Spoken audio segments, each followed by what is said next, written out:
ገንዘብ በ20 ልብ በ40 ለዚህ ልጅ ግን ይህ የህይወት ህግ አልሰራም።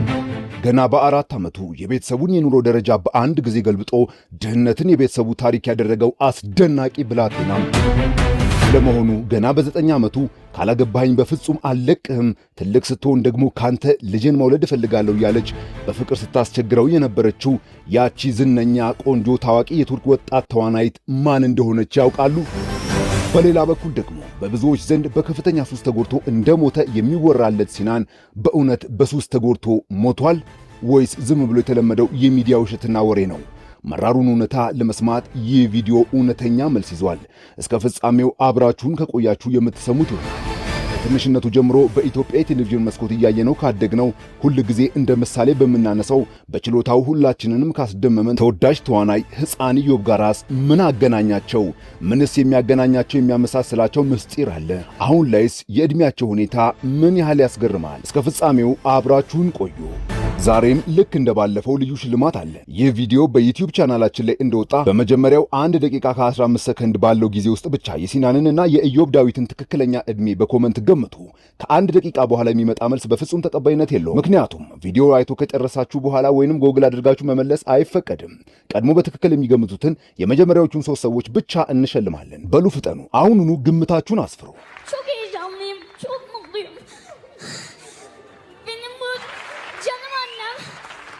ይህ ብላቴና ይህንን ሁሉ ታዳሚ እንዴት አስለቀሰ?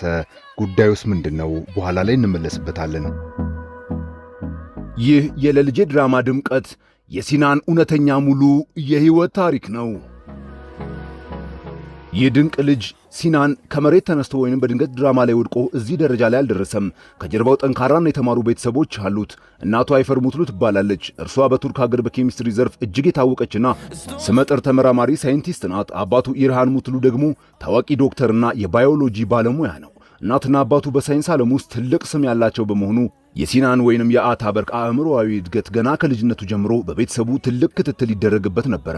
በአሁኑ ሰዓት ሁለቱም ወላጆቹ በሕይወት ያሉ ሲሆን ልጃቸውን በትወናው ዓለም ስኬታማ እንዲሆን ከጀርባ ሆነው የደገፉትም ዋነኛ ምሰሶዎቹ እነሱ ናቸው። ሲናን እንደ አውሮፓውያኑ የዘመን ቀመር የተወለደው ሰኔ 14 2005 እንደ አውሮፓውያን አቆጣጠር ነበር። ኮርሉዳግ ውስጥ የተወለደው ገና በ4 ዓመቱ ነበር በቱርክ ሀገር ትላልቅ የንግድ ማስታወቂያዎች ላይ መስራት የጀመረው። ዳይሬክተሮች ይህንን ልጅ ለፊልም ሲመርጡት ዝም ብለው አልነበረም። ገና በዚያ ለጋ ዕድሜው የሚናገራቸው ቃላት፣ የፊቱ መግለጫ ወይንም ኤክስፕሬሽን እና በተለይም በአይኖቹ ውስጥ የሚታየው አስገራሚ ብልህነት ዳይሬክተሮቹን አስደምሞ ነበረ ከብዙ ሕፃናት መካከል ተለይቶ የወጣው። ይሄው ተሰጥኦ ወላጆቹ ፈቃዳቸውን ሰጥተው ወደ ጥበቡ ዓለም ሙሉ በሙሉ እንዲያስገቡት ያደረጋቸው። ብዙዎች ይህ ልጅ የሀብታም ልጅ ስለሆነ እድሉን በቀላሉ እንዳገኘ ይናገራሉ። ነገር ግን እውነታው ከዚያ ፍጹም ተቃራኒ ነው። ወላጆቹ የተማሩ ቢሆኑም ኑሯቸው ግን ከዕለት ጉርስ የዘለለ ነገር አልነበረም። ይልቁንም አታበርክ ገና በ7ና በ8 ዓመቱ በማስታወቂያዎችና በድራማዎች ላይ ማግኘት የጀመረው ከፍተኛ ክፍያ ነበረ የቤተሰቡን የኑሮ ደረጃ ሙሉ በሙሉ የቀየረው። በሚሰራቸው ማስታወቂያዎችና ፊልሞች ቤተሰቡን ከድህነት አውጥቶ ትልቅ ደረጃ ላይ ያደረሰ፣ በራሱ ጥረት በሚሊዮኖች የሚቆጠሩ ዶላሮችን ያፈራ የልጅ ባለሀብት ሆነ። በአንድ ማስታወቂያ ብቻ በሺዎች የሚቆጠሩ ዶላሮች ይከፈለው የነበረ ሲሆን በአሁኑ ሰዓት አጠቃላይ የሀብት መጠኑም ከ3 እስከ 5 ሚሊዮን ዶላር በላይ እንደደረሰ ይገመታል። ሲናን ወይንም አታበርክ በኢትዮጵያ ጭምር በቃና ቴሌቪዥን ለልጄ በተሰኘው ወይንም በቱርክ አጠራሩ ፖይራዝ ካራይል በተሰኘው ድራማ ላይ የሲናንን ገጸ ባህሪ ተጫውቶ ነበረ በአጭር ጊዜ በመላው ዓለም ዕውቅናን ያገኘው። በፊልሙ ቀረጻ ወቅት ከዋና ተዋናዮቹ ከፖይራዝና ከአይሴጉል ጋር የነበረው ግንኙነት እንደ እውነተኛ ቤተሰብ ነበረ። ሲናን ይናገራል። እናቴ አይሴጉል፣ አባቴ ደግሞ ፖይራዝ ነበር የሚመስለኝ። እውነት ይህ ፊልም ብቻ አይደለም፣ እውነተኛ ፍቅር የነበረው ትልቅ ድራማ ነበር። አሁን ድራማው ከተሰራ 11 ዓመት አልፎታል። ነገር ግን አሁንም እንደ ቤተሰብ እንደዋወላለን፣ እንገናኛለን፣ አብረንም ሻይ ቡና እንላለን። እውነት እነሱ አሁንም እናትና አባቴ እንደሆኑ ነው የሚሰማኝ። አሁን ወደ አስገራሚው ነገር ልምጣ። ቅድም ሰይፉ ሾው ላይ ቀርቦ የነበረውን የኢዮብ ዳዊትን ታሪክ አንስተን ነበረ። በ2015 ዓመተ ምህረት አካባቢ በተለቀቀው የሰይፉ ሾው ቪዲዮ ላይ ኢዮብ ዳዊት ዕድሜው 12 ዓመት እንደነበረ ተናግሯል። ያ ቪዲዮ ከተለቀቀ 11 ዓመታት አልፈዋል። ይህ ማለት አሁን በ2026 ተዋናይ ኢዮብ ዳዊት ልክ 23 ዓመቱ ማለት ነው። የሚያስገርመው ነገር አታበርክ ሙትሉ ወይንም ሲናን የተወለደው እንደ አውሮፓውያኑ የዘመን ቀመር በ2005 በመሆኑ ዛሬ እንደ አውሮፓውያን አቆጣጠር በ2026 ዓመተ ምህረትም እርሱም ልክ 22 ዓመቱን እየያዘ ነው። ወራት ብቻ ነው የሚለያቸው። ሁለቱም ተቀራራቢ እድሜ ላይ ያሉ እኛ እያየናቸው ያደጉ የጥበብ ልጆች ነው። ነገር ግን ከዚህ ሁሉ ዝና ገንዘብና ጭብጨባ በስተጀርባ አታበርክ ወይንም ሲናን በልጅነቱ ትልቅ የህይወት ጠባሳን አሳልፏል። የዚህ ሁሉ ዝና ዋጋ ምን ያህል ከባድ እንደነበር የሚረዳው እርሱ ራሱ ብቻ ነው። ገና በህፃንነቱ ዝናን በማሳደድ የተነሳ የልጅነት እድሜውንም ኖርማል ቻይልድሁድ የሚባለውን ማጣቱ በህይወቱ ትልቅ ጠባሳና ጸጸቱ ነው። እኛ ህፃንነታችንን ተጫውተን አድገን ይሆናል። እርሱ ግን ሊጫወት ሲፈልግ ካሜራ ይደቀንበታል። እንደ ማንኛውም ህፃን በነጻነት በየመንገዱ መጫወት ከጓደኞቹ ጋር መሮጥ ባለመቻሉ የሁል ጊዜ የካሜራ ጋጋታ፣ የጋዜጠኞች ፍጥጫ በስራ በመወጠሩ ህይወት በለጋነቱ በመጫወቻ ሜዳው እንኳን ስላልተወችው አስመርረዋለች። ዝና ህይወቱን እጅግ ስለጎዳው በልጅነቱ ያጣውን ያንን የንጽህናና የነጻነት ጊዜ ላይ አሁን ላይ ሆኖ ሲያስበው ትልቅ ቁጭት ይፈጥርበታል። በህይወቱ ውስጥ ከማንም በላይ የሚወዳትና የሚያከብራት ሰው እናቱ አይፈርን ሲሆን በህይወቱ በጣም የሚጠላው ነገር ደግሞ ውሸትንና የሰዎችን አስመሳይነትንና ከእውነተኛ ስብዕና ይልቅ ለዝና መሮጥን። አሁን በመግቢያችን ላይ ወደ ገለጽንላችሁ አስገራሚ አጀንዳ እንውሰዳችሁ። አታበርክ ወይንም ሲናን ገና የ9 ዓመት ህፃን ልጅ እያለ ካላገባኸኝ በፍጹም አልለቅህም፣ ትልቅ ስትሆን ካንተ ልጅ መውለድ እፈልጋለሁ እያለች በፍቅር ስታስቸግረው የነበረችው ያቺ ታዋቂ ተዋናይት ማን እንደሆነች ያውቃሉ?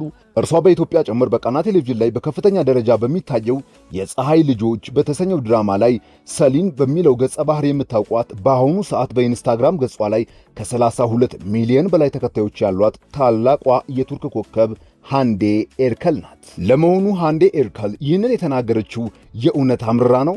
በፍጹም። ነገሩ ወዲህ ነው። ይህ ታሪክ የተከሰተው የፀሐይ ልጆች ድራማ በሚቀረጽበት ቀረጻ ወቅት ሲሆን የድራማው ዳይሬክተር ሲናንን ይዞት ወደ ቀረጻው ቦታ ይዞት ሄዶ ነበር። በዚያም ምክንያት ተገናኙ። ፎቶ እንነሳ ተባብለው ፎቶ ተነሱ። እንደ ማንኛውም ሕፃንና ትልቅ ሰው እየተጫወቱ ነበረ። ልክ እኛ ሀገር እናቶቻችንና ታላላቆቻችን ሕፃናትን ሲያቆላምጡ ውይ ይሄ ልጅ እኮ ሲያምር የእኔን የማገባሽ ስታደግ አገባሃለሁ ልጄ ነህ እያሉ እንደሚቀልዱት አይነት ጨዋታና ቀልድ ነበረ።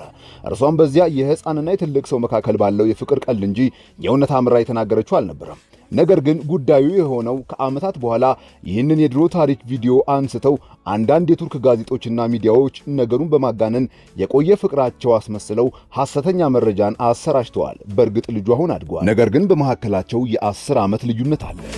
በስተመጨረሻም በቱርክ ማህበራዊ ሚዲያዎች ላይ ሲናን በሱስ ተጎድቷል የሚሉ ብዙ ሐሰተኛ መረጃዎች ተሰራጭተው ነበር። ዛሬ እውነቱን እንነግራችኋለን። አታበርክ ሙትሉ በህይወት አለ። ምንም አይነት የሱሰኝነት ችግር የለበትም። በአሁኑ ሰዓት ዕድሜው 21 ዓመት ሲሆን በትምህርቱ ላይ ማተኩሮ በቱርክ ሀገር ትልቅ ዩኒቨርሲቲ ውስጥ ትምህርቱን በመከታተል ላይ ይገኛል። ክቡራን ውድ ቤተሰቦቼ እንግዲህ ይህም ያስለቀሰው ጉዳይ ሲናንን በቱርኩ ከፍተኛ የሆነው የቢራቢሮ ሽልማትን በተርፍላይ አዋርድን ሲቀበል ነው ማለት ነው። ሁሉንም እያለቀሰ ሲያመሰግን ነበር። በዚህም እነ ፖይራዝን ጨምሮ ሁሉም ኢሞሽናል ሆነው ከእርሱ ጋር አብረው እያለቀሱ ነበር። አዳራሹም እንዲሁ በጭብጨባና በዋይታ ተውጧል ማለት ነው። ክቡራትና ክቡራን ውድ ቤተሰቦች እንግዲህ የሲናንና የሀገራችን የኢዮብ ዳዊትን አስገራሚ ታሪክ እንዲሁ የተወሰነ መመሳሰል በንጽጽር አቅርበንላችኋል። እንግዲህ ውድ የቃና ምርጥ ቤተሰቦች ያስታውሱ፣ ሽልማቱን የሚያገኙት በመጀመሪያዋ ደቂቃ ውስጥ የጻፉ 3 ሰዎች ብቻ ናቸው። እንደገመታችሁ ተስፋ እናደርጋለን።